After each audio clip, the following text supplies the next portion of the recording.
Hey, hey, hey, it's your girl, Miss Trina, with Chat with Trina. And today I am chatting it up with legendary Zydeco entertainer, Mr. Step Rideau.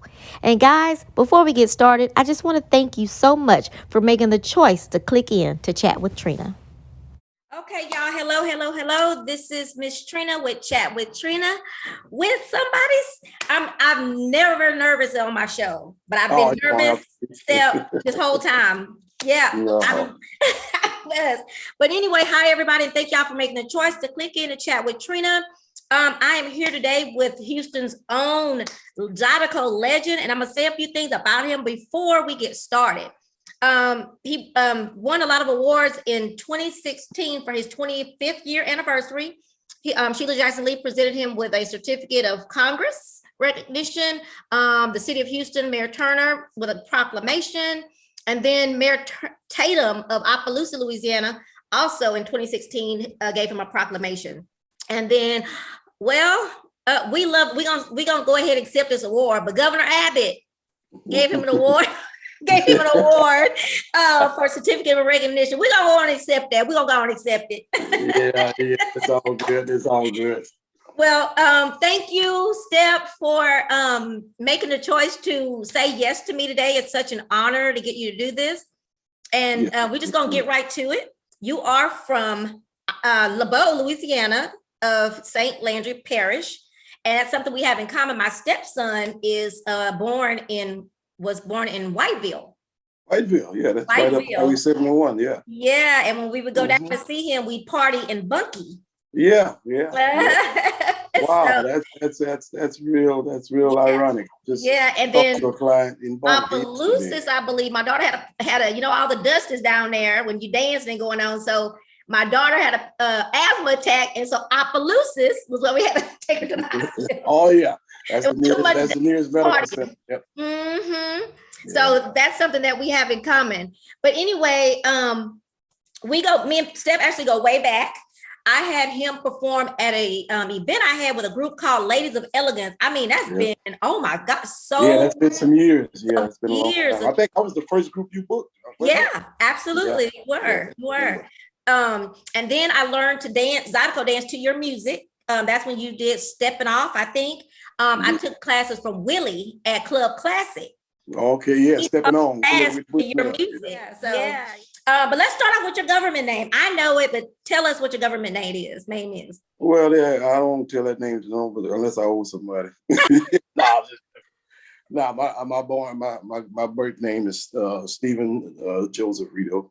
Mm-hmm. Okay. And Steph comes from Stephan, the first name. Well, most people pronounce it Stephen, but it's really pronounced Stefan. Oh. And, my grandfather gave me the nickname when I was a little kid. Oh, so this was before you became Step Rideau, the Zydeco player. It was yeah. I've always been Step since I was a baby. Yeah. As I already mentioned, you're originally from LeBeau. But what was it like growing up there? Well, I had a great childhood. I was born and raised on a farm. My parents were farmers. My grandparents, and I was raised next door. We were on like 45 acres of land, and right next door was my mom's mom and dad. They were on 45 acres, so we sitting on like right up close to 100 acres of land right there. And then my great grandmother, she owned 100 acres right in front of us. So wow. I was born on the farm, raised on the farm. Yeah, we had farm since the day I was old enough to do any kind of duties. Okay, wow. Yeah.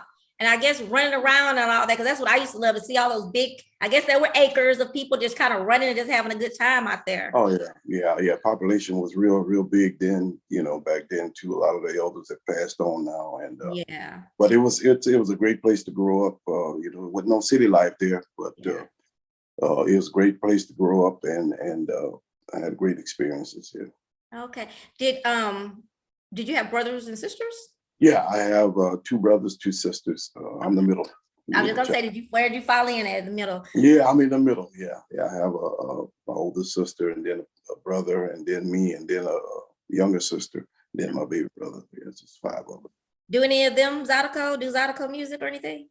None of them play music, no, but my baby sister, she actually sang in the choir coming up. Her and my mom did. So, and my grandfather, my mom's dad, was a guitarist and a drummer. So he played the rock and roll, the blues, and all that stuff way back in the day. So I was around this music, all the time.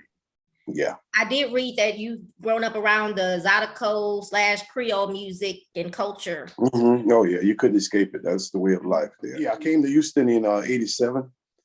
Okay. Yeah, I came to Houston in '87 after my first trade was automotive mechanic. I was a technician at Service Chevrolet in my very first professional job as automotive certified mechanic. I was at Service Chevrolet in Lafayette. And I worked there about 3 years, a little over 3 years. And that's when, back in the '80s, when they had the economy went down, took the oil business, had a bad crash. And a lot of people in that area got laid off. And that's how I ended up coming to Houston, just really to visit some of my cousins that I was raised with. They were already moved here and got established here. And I just came to visit. My mom didn't want me to come because she pretty much knew I wouldn't know how to come back. Yes. So that's how I ended up in Houston. And like I said, at that time, I wasn't playing Zydeco then, but I was following the dancers everywhere. Boozy was playing John Della Falls, rocking Doopsie Sr. I mean, you name them, they all was rocking Sydney, at the Catholic church halls here. And that's where everybody would congregate, everybody, all the Creoles, Louisiana folks, that was, your past. More so. Yeah. When did you start playing Zydeco music? I started forming my band in 1991, of October 1991. And I think it was like around June of that same year is when I purchased a professional accordion. And I taught myself to play by, observing a lot of players, and especially Boozoo Shavers. He was the main inspiration in my career. Okay. Just watching him play, and, he could attract the youngsters, the older crowd, he had everybody from the kids all the way in between to the grandparents, Oh yeah. And, he made it. It just, the way he played, everything about his style of music was just captivating. Yeah. Caught your eye and your attention. Oh yeah. And I see that's kind of common. Most people learn the accordion on their own. Is from Yeah. It's one of those instruments that sometimes it takes it takes a while to get the swing of it, but it takes some coordination and definitely observation. Yeah. Because I am not that person. I think we're trying not to scrub board, the rub board. Yeah, that takes rhythm too. If you feel it, well, that's true. You gotta express that feeling that it gives you. Yeah, I don't know if you've heard of Trudy Lynn. Mm-hmm. Okay. Singer. I interviewed her last week, and she was saying that it's a feeling that you have to have for certain guys. So it's in your soul and everything. So yeah. Trudy is a great artist. I had an opportunity to do a show with her in. We were in Pennsylvania. Was it Pennsylvania? Yes, we was in Pennsylvania right after the flood here a while back. And they brought her up and myself and Bobby Rush, and we did a show at the steel yards over there, and this big concert venue. Yeah. Oh, she rocked the house. She's amazing. I haven't seen her perform yet, but she's got a new album. Oh, you got to see her. Yes, March. Yeah, I'm excited about that. How did you decide on the Outlaws? I always like to know, where did the Outlaws come from? Well, I was just bouncing a lot of names around, and I wanted to be bold, and which in line with, without breaking the laws, but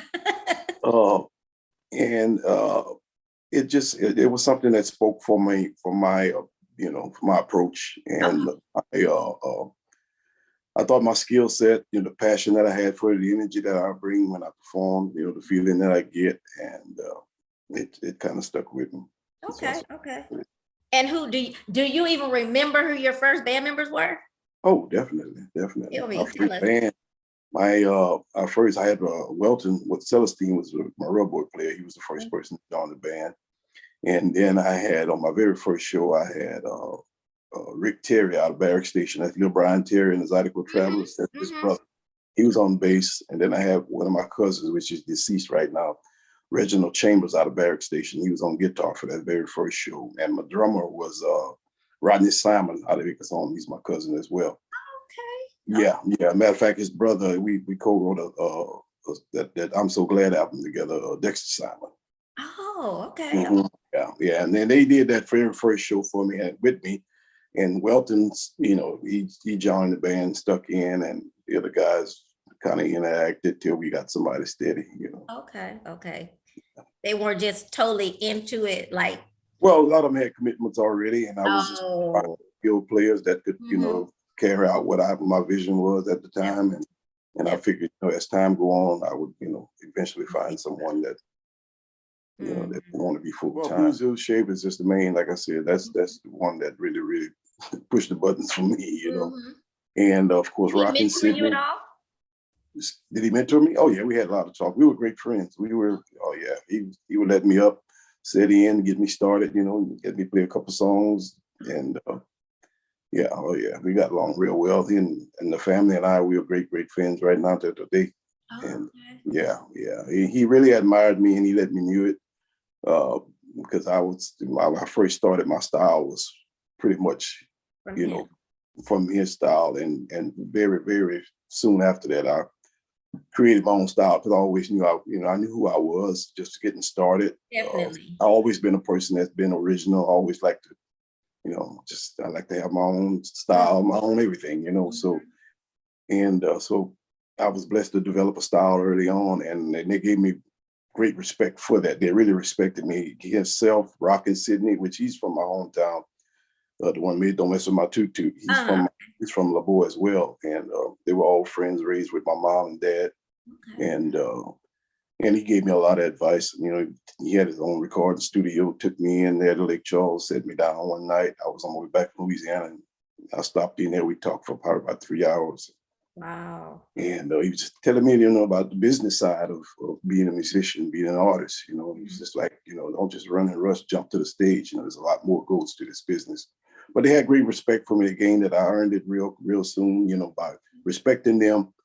Uh, Even Buzu let me cover a couple of his songs, because he would tell people, man, that anybody can play my music, Step Rideau can play my music. He played right, and I always remember that, and that motivated me. Yeah. Like Buzu is up here on top of the hill, and I mean, inspired so many. I mean, Yeah. uh, and I'm like, man, that's motivation, and that's it builds up your confidence. To And hear that from somebody Rockets, that you yeah, admire. yeah, and somebody that was, that was really visualized as the king of, it was a dispute between him, he being the king of Zydeco, Pippin Senior be the king of Zydeco. Oh, They both yeah. had the two different styles. Okay. Yeah, and Was one Buzu more was playing traditional than the other? man. Was one more traditional than the other? No. It's just two different styles of, whatever they made it. They turned it to Zydeco. They did a lot of cover songs, Okay. but the way they did it, they did it to fit the Creole. What was the trend of what's called La La music. Yeah. And yeah, it's and music is about time that you came up in and being around. Like I said, I'm grateful, I'm blessed Yeah. and fortunate to be able to come up in those times. Mm-hmm. You know, The good old days, as I always say. yeah, and being not to say judged, but being with those guys. I knew that they were rock solid. They were the real deal, and being young as I was coming in, and if you can get an approval from them, you know, the rest is history. You know what I mean? You So need it. Right, yeah, right. yeah, and I always paid homage to them for paving the way for all of us. I always think that's important. Me and Joe talked about that. Joe Norman, who's I know is a good friend Mhm, of yours as well. mhm, We talked about that one time about I think, and I know that he does as well, think it's so important to still pay homage to those that came before us. Even thinking about, mhm. I know we get to the fast music, but remembering to still play the waltzes. And I know Yeah, you do okay, that. You have to remember okay. that. Yeah, and that's in my soul. That's my passion. Mhm. I just have to be real about it. I do what comes in, what comes out. That's what's in me. Right, right. And yeah, but Well, that leads me to this question. I'm kind of jumping over a little bit, but okay. music evolves, Zydeco evolves, dancing Mhm, evolves. So we know Zydeco has evolved to different styles. Did you mhm. ever feel pressured to change your music? Oh yeah, I felt the pressure from a lot of outside, not say influences, but voices. People, I mean, you ought to try this, try that. I'm like, I can do it. I could, it's not a problem to do it. But I think the message that it sends, and then I'm about who I am as well, and I have to be at peace with who I am. Yeah. And like I said, my upbringing, my raising, it just doesn't fit, my style to, I've put some rap lyrics in to a few songs that I did. I did this stuff with what some of them probably doing right now. I did this stuff back in 98, 99. Okay. Yeah. I touched around the surface on it and then, and then matter of fact, UGK, they came and sampled From Step to You. Oh, wow. Yeah, and then put that on. Sony Music came and picked it up, and they did that on that Players Anthem album. Matter of fact, the very first song on that album is "Step to You," but they called it another name. Right. Oh, okay. But so the music, if you have good music, it's going to see its way through. And that's just the way I feel. I'm like, yeah, I've had people, hey, you ought to try this. Yeah, we do a little step outside here and there, but I don't want that to be my, my whole image of, okay, we just cater to this one crowd, right? Because like I was saying earlier, at times I get a lot of questions about a lot of things that's going on, and I'm not going to get deep into that because really, it's part of my business because it's labeled Zydeco. Yeah. But, it's just about, times have changed, and you got to realize you're playing to the audience. So if you want to play to an audience that, that's what they got to have, well, that's your choice. You know what I mean? But, that's. I'm Step. Yeah.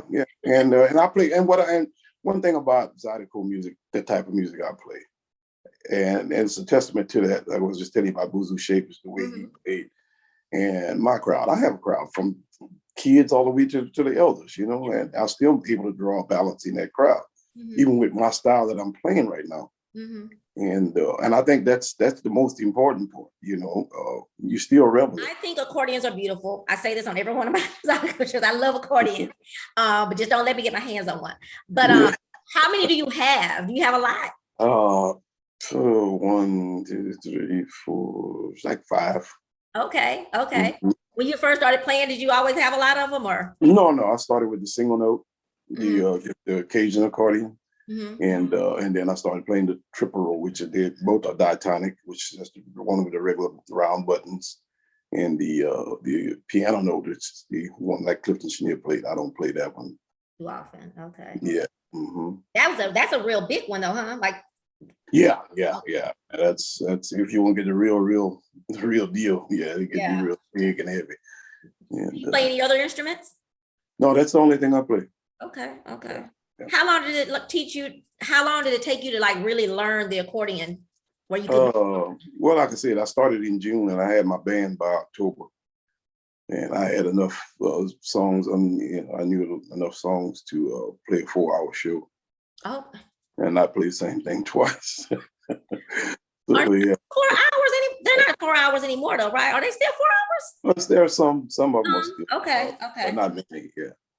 Ooh, that's a long time. The time we came up in, sometimes we playing, oh my God, 4 hours is one show. You do another show for 2 hours, 3 hours. You're driving down to Louisiana.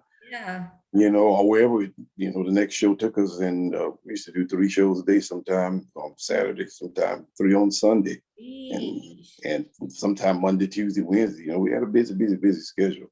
Did you enjoy that life of being on the road? Oh yeah, I did, and I look back now, and the thing is, I'm like, man, how did we do this stuff? You know what I mean? Because I get calls all the time right now, like, and I'm already booked for a certain event that evening.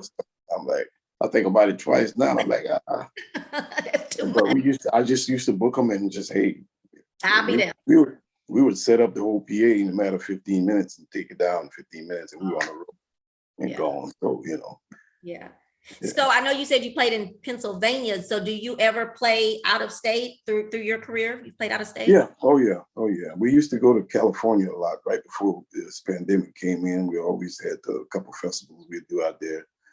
I've done the Lincoln Center, did Kennedy Center, New York, Lincoln Center, Kennedy Center, and What is the reception like? Do they they really? Now I know California because actually I know that you guys played in California until Joe mentioned it, and then I spoke with I can't think of his name right now, Andre Theory. So I was like, well, this is Zydeco in California, but just say New York, like all those places. Well, and there's the dynamic, and it's so different from the East and the West Coast. You go to California. California is a lot like Houston, Beaumont, and Orange. There's a lot of Creoles from Louisiana there.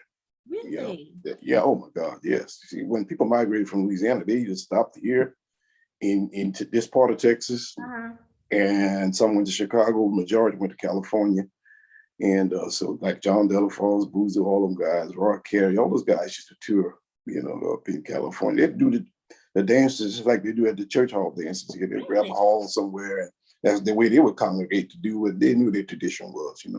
Yeah. And then when you go to the East Coast, it's totally different. It's more Caucasian there. And most of them have their own little dance communities, basically, And then you get some of the festivals, like some of the blues festivals, jazz festivals, and things like that, that they incorporate Zydeco music, and food festivals, the food and the music, the Creole culture, Louisiana culture, is known worldwide. So the music travel with the food. So yeah, exactly. So can't have music without food. Right. That makes me think about Bow Bridge, like back in the day when it was, miles and miles of cars going to Bow Bridge. Oh yeah, the crawfish fest, that was gigantic. Definitely changed. Yeah, now, and so it's really grown because it's spread it everywhere. Now, everyone else have their own crawfish festival, crawfish events. You know what I mean? So yeah. So I guess we all need to just line up going to that one spot no more. Right. So everything's been dispersed. It's spread out now. It's spread. Tell me, when did you meet Joe Norman? I think y'all have such the coolest friendship relationship. I met him at the Zydeco. That's where I met him, at the Zydeco. Yeah. Okay, you both have so much history to. And he used to book some bands for the festival that he and Shannon Broussard was doing. Okay. And I played for them several times. Yeah. Okay. But when they came in, he couldn't go around Step Rideau because he couldn't pass over me because we were doing everything around here. You know what I mean? Oh, a lot. We was doing every church hall, bazaar, and that's a big credit to my success there. The Catholic church halls, that's where I found it. That's where I got started, and that's where the tradition lies. So I always make it my effort to always be available, when I can. Because you used to play at the St. Monica and Acres Homes too. Yeah, matter of fact, that was the show I was telling you about. That was my very first show at the bazaar. Yeah, at St. Monica's. Yeah, that was in October of '91. We talked about traveling and being on the road. So you have a beautiful wife and a beautiful family. So sometimes do you have to book, just like all of us, we do different things. You have to book around family and school stuff and anniversaries. Did you ever have to juggle that? Oh yeah. I'm juggling right now. My daughter's graduating this year from college, so there's a lot of juggling. Yes. And so there's a lot of juggling going on right now. So, I bet. And I guess that's the secret to the being in this industry and being married is that. Oh yeah. Know when to say no. Work around schedules and book around things, and matter of fact, they've been out to quite a few places that like in California a couple of times. We just make it a vacation there. And then we just did a vacation afterwards. The guys came back and we stayed and went on vacation. Same thing on the East Coast. You have some influence. You had influences on you, but you've been an influence on others too. So some people have been a part of your band that have become famous in their own right as well. Do you feel like a proud papa of your J. Paul, your Raymond Williams? Yeah. Proud papa? Yeah, well, when you get into the business, you get started, I guess you think of things like that. You don't know how it's going to play out, but you try to do things the right way. Right. And, satisfy yourself, number one, and doing what's right, and like I said, in a cultural type of music, this is, it's a thin line, like I said, back in the day when I came in the game, You know, it was real thin line and walked in. You know what I mean? Just saying, being raised back in the day. You know, there was a lot of things that we see go on now that was a no. You know what I mean? And rightfully so, is a no. Still should be a no. But yeah, and Paul and Raymond. But Paul came on first. I was at the drum shop. I think we on Yale at the drum shop, and I just pulled up and opened my truck door, and the music was still playing before I got out the truck, and he heard the music, and that was his first time ever hearing Zydeco. And he's like, "Man, what is that?" I explained to him what it was. He was there getting some drumsticks to play in his father's church. And just so happened, you know, that was around the time I was needing a full-time drummer, you know, and I invited him out to a show that my cousin had a place called Baby June's. He used to have the Sugar's Hideaway on C.E. King. He had that place back in the day, yeah. But he had another place out on Laura Copy in Lockwood area. So I invited J. Paul out to come sit in. I was like, "Man, come check it out. I don't know if I can do that." I said, "Just come check it out." So he came in, and I had a drummer called Lil Reb was on the drums. Played for Brian Terry, and I had him on the drums that night. And he let Paul sit in and showed him a few things, and then we came back, practiced, and he got the hang of it.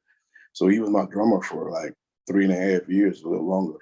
Wow. Yeah, that's how it started. And then he brought Raymond in because he knew him from the church. He knew Raymond, we needed another bass player. So I think a year or so later, we brought Raymond in, and they introduced him to Zydeco because he had never played it. He did tell me that Raymond that he he had never played it. I don't know if he ever even heard it, you know, but and that's how, you know, and then they got their own start. You know, Paul eventually learned to play the accordion, and he wanted to do his things his way, his style, that he had his vision. And he took off, and it took a while, but he got a real successful at it, and he's doing well. It feels good, you know. We're great friends now, you know. That's the good thing about it. When it first happened, you know, it was a rocky relationship, you know. Everybody was young in the game, you know what I mean? So and it was the best thing for both of us. You know, look what happened, look what evolved from it, you know what I mean? He was able to put out his vision, and I was able to carry on another vision. Your vision, and it happens that people have, and it spread it, and that's what we have now, you know. Because I was when you had was that your birthday party and your 25th anniversary? Was that the same? That was the birthday, 50th birthday and 25th music anniversary. Did you enjoy yourself? That was so. Oh yeah, it was that was awesome night. I mean, and I didn't even know it rained and flooded in some parts of town. And while it was going on, because it was, I mean, things were going, it was happening inside, you know. And that was a night to remember. It was definitely, and you usually to me, in my opinion, I see your demeanor is kind of mild mannered, settled. You having a good time that night. It was time to unwind at that time. It was a lot of work put into it. And my wife did a lot of planning, you know. I mean, it was really exhausting. You know, it was time. You had to rest the whole week. It's all here, it's finally here.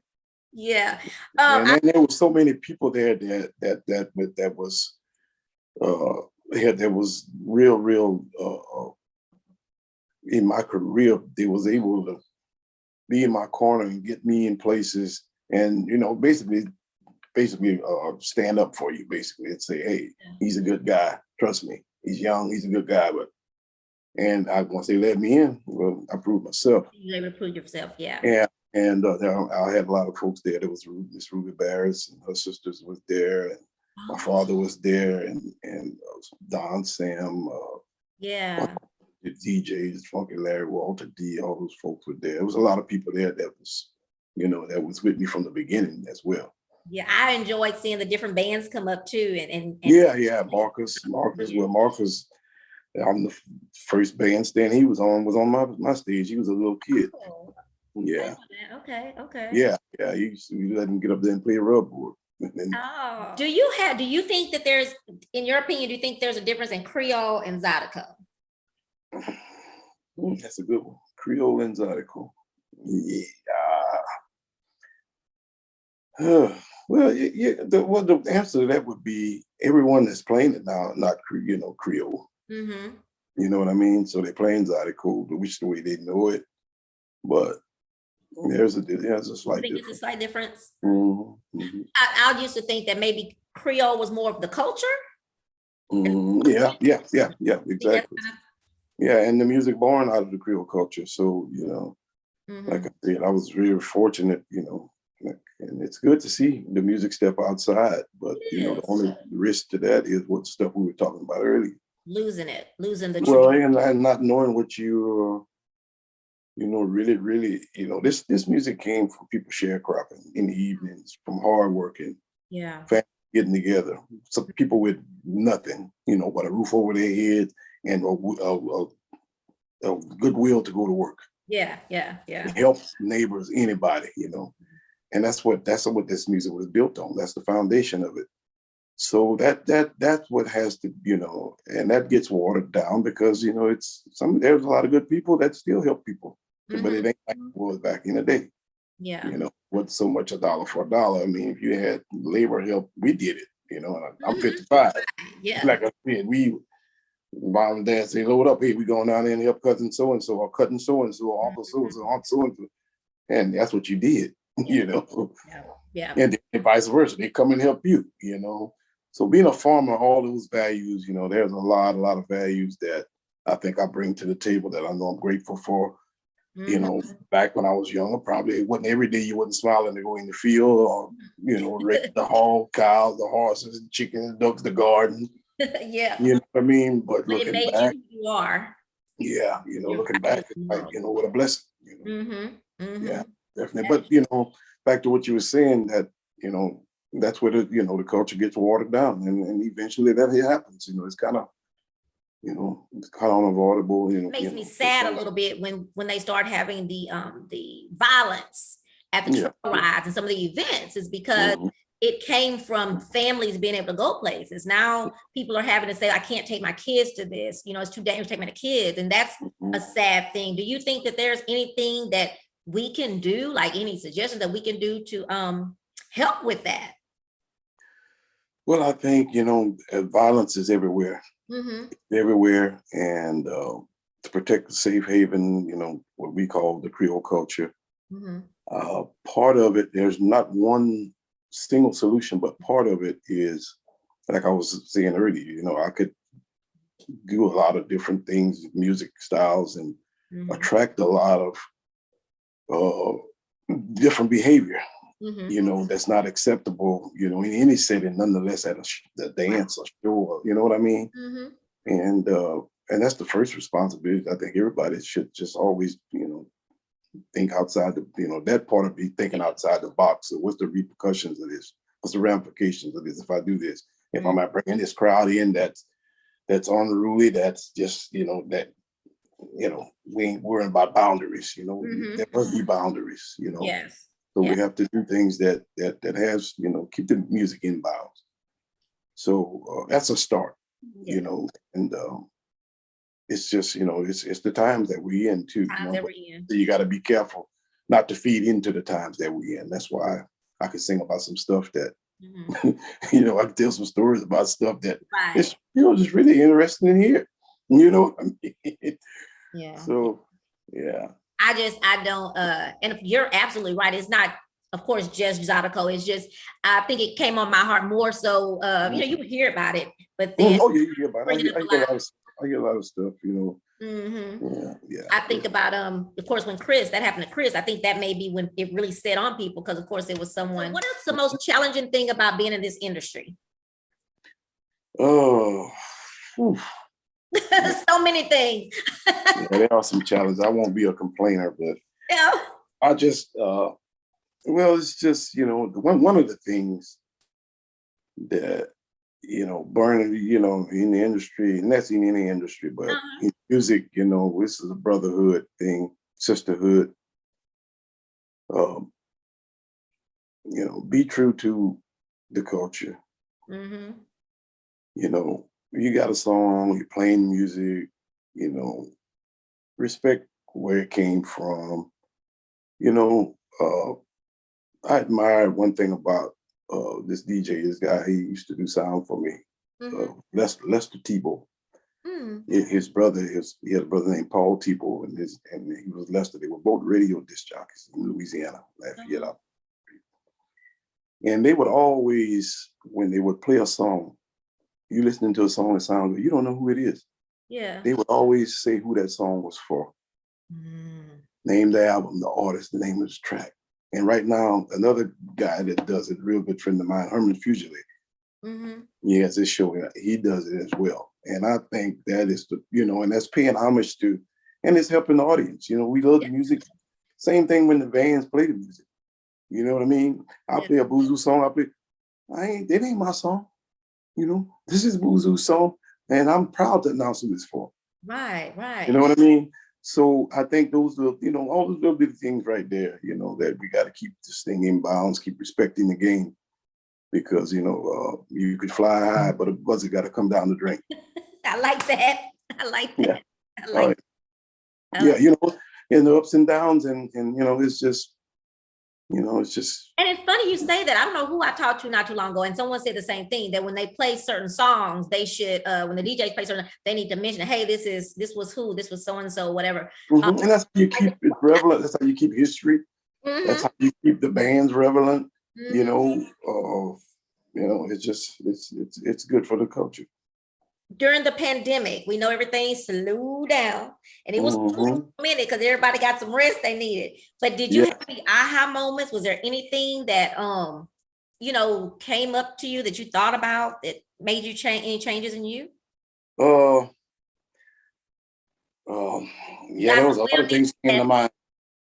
There's a lot of things came to mind. I mean, it made you really start thinking about, will we ever be able to do this again? Because that was, the pandemic first came out and nobody knew nothing. Right. And it lasted so long, which is still going on. But you start reflecting and being so grateful. Yes. Looking back, you had a lot of time to reflect, and be grateful and just say, will I ever be able to get on that stage again? Will I ever be able to embrace my fans again? Yeah. Will we be able to come together again? Right. And that was something to go through. Definitely. Did you do any writing? I got stuff that unfinished. So many songs I got. But a few things came out of it, and that's a matter of fact, we're about to get ready to record some more new material to put out for with the new single that we just did, Back to the Woods, and so that's a single? Yeah, that's a single. Yeah. I looked at it. I didn't know if that was a full CD or just a single. No, it's just a single. Yeah. Okay. And then we put out the Southern Soul song, which was a song that was a classic from back when I heard it when I was a kid. And by Bobby Price, called Somebody Told Me. What he called it, Don't Leave Me. And I used to hear Buckwheat used to play that same song when he would open up. And he would open up with his band.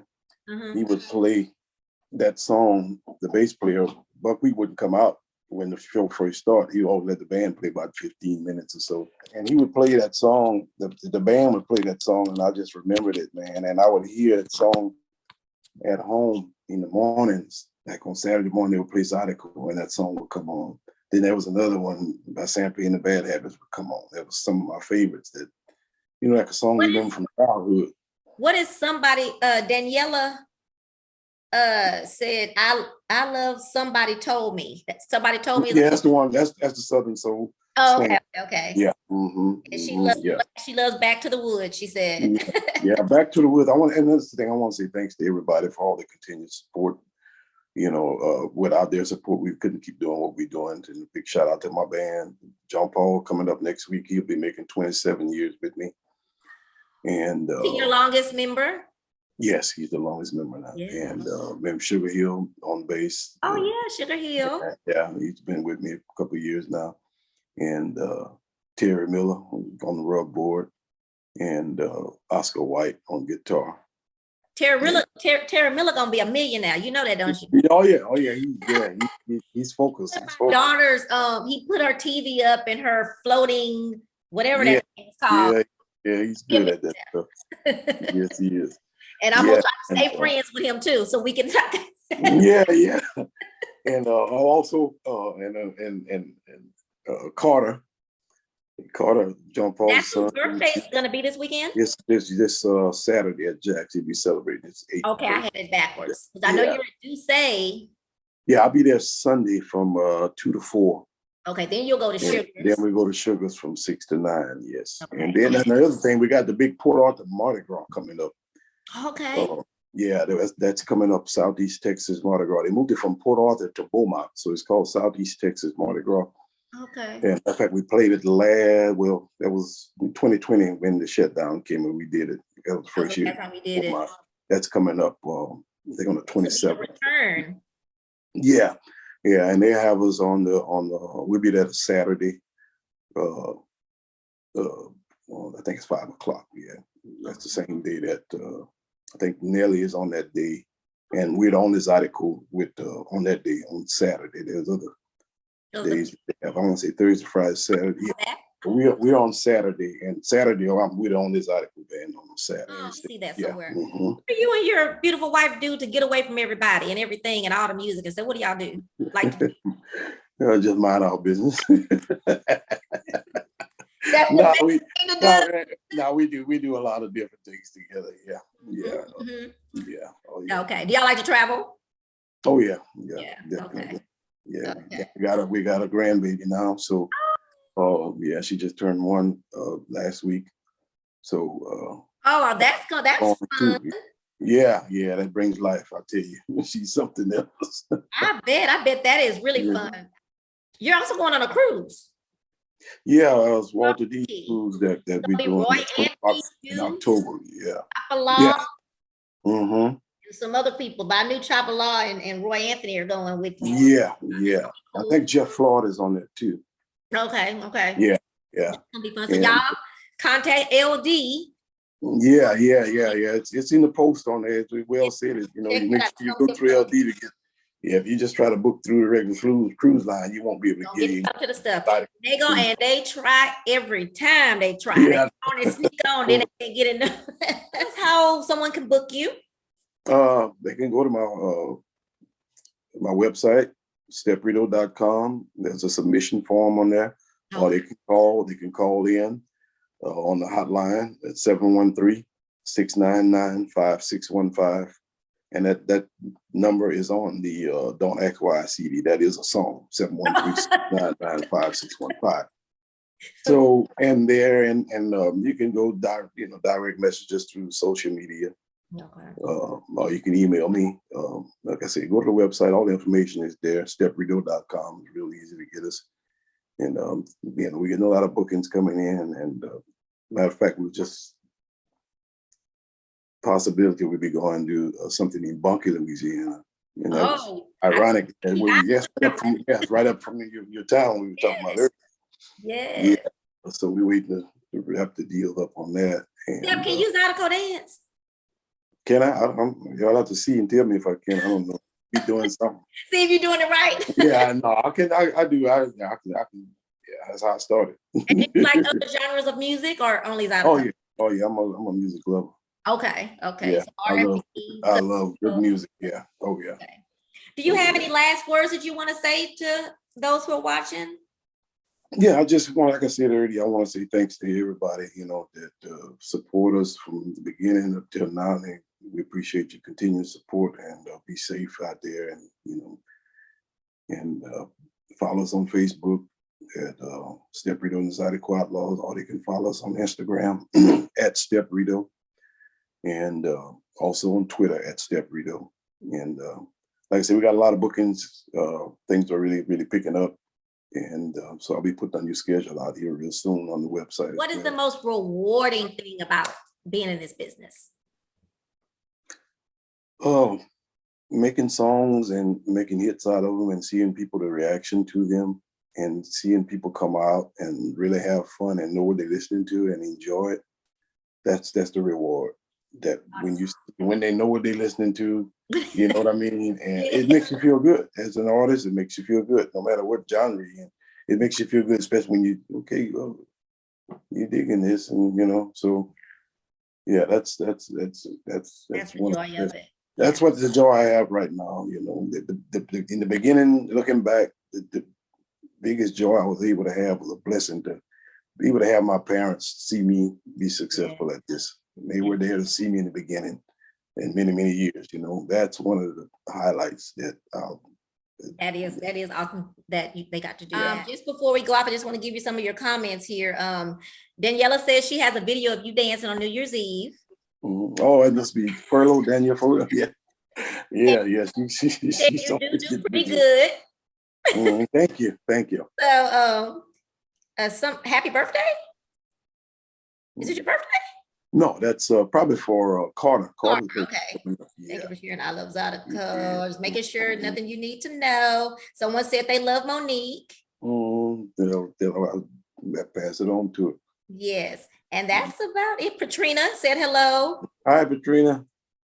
And I think Nicole Butler. Hello, Nicole.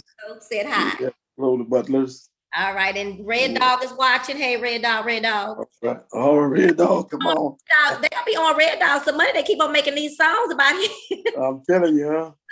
I remember when Red Bird started, he had 2 left feet. Right. Too funny. Yeah. Well, Steph, I want to thank you so much for doing this. I appreciate it. It was a great conversation. I appreciate you for always being you, always being approachable.